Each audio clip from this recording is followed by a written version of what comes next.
बड़ा ही serious discussion चल रहा है, बड़ा इंपॉर्टेंट मौज़ूअ पे बात हो रही है। अचानक एंकर एक सवाल करता है, पहले मज़हब या पहले देश? उसे ऐसा लगता है कि मैंने ऐसा सवाल किया है कि सामने वाले के पास कोई जवाब ही नहीं है।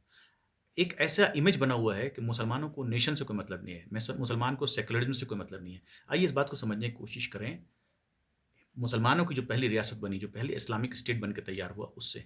जो पहला जो इस्लामिक स्टेट बन के तैयार हुआ, वो सन 622 में मदीना में हुआ। तो यहाँ पर 4 तरह के लोग थे। जो लोग मक्का से मदीना आए, उनको मुहाजिर कहा गया। जो लोग मदीना के लोकल मुसलमान थे, उनको अंसार कहा गया। वहाँ पे कई कबीले थे यहूदी के, जो आपस में भी लड़ते रहते थे। तो तीसरी आबादी यहूदियों की हुई और चौथी आबादी उनकी हुई, जो कई खुदाओं में यकीन करते थे। तो गोया 4 तरह के लोग अब इस मदीना स्टेट के अंदर में थे। पीसफुल कोएग्जिस्टेंस के लिए एक चार्टर बनाया गया, जिसको कहते हैं मदीना चार्टर। यानी कह सकते हैं कि एक कॉन्स्टिट्यूशन बनाया गया, ताकि लोग मिल-जुल के रह सकें।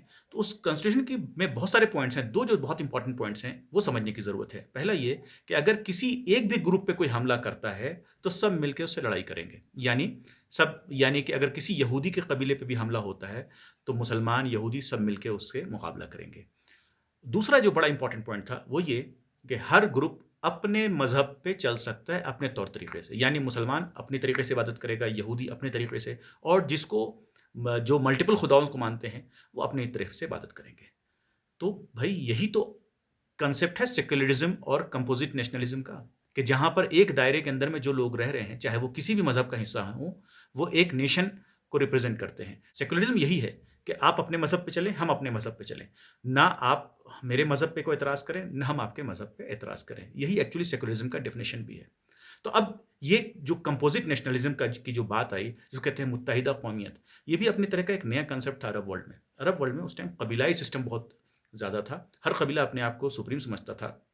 हर कबीला एक तरह की इबादत करता था। तो यहाँ पर जो कांसेप्ट आया, वो आया nationalism nationalism beyond कबीलाई system, nationalism beyond religion, और जिसको हम कह सकते हैं कि मुत्तहिदा कौमियत, जिसको जिसको आज की जो मॉडर्न दुनिया है वो फॉलो करती है। तो गोया इस्लाम ने बहुत पहले सेक्युलरिज़्म और कंपोज़िट नेशनलिज़्म का कांसेप्ट दे दिया। अब इसी मुत्तहिदा कौमियत के बिना पे मुसलमानों की बड़ी-बड़ी रियासतें कायम हुई।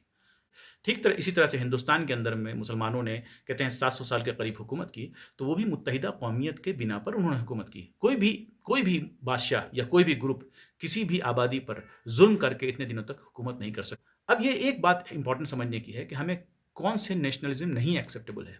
आज देखिए दुनिया में जितने बड़े बड़े लेवल पे जो ज़ुल्म हो रहे हैं लोगों पर, नेशनलिज़्म के बिना पे हो रहा है। इस्लाम ने वैसे नेशनलिज़्म को नकारा है। यानी कि वो नेशनलिज़्म, वो पैट्रियटिज़्म जो ह्यूमन राइट्स के लिमिट को क्रॉस कर जाए, हम वैसे इज़्म को का इनकार करते हैं। यानी कि उस नेशनलिज़्म के बिना पे किसी दूसरे जगह के लोगों को, किसी दूसरे नेशन के लोगों को नीचा समझना या उनको दबाना या उनको बर्बाद करने की मंशा रखना, इस नेशनलिज़्म से हमें मना किया गया है।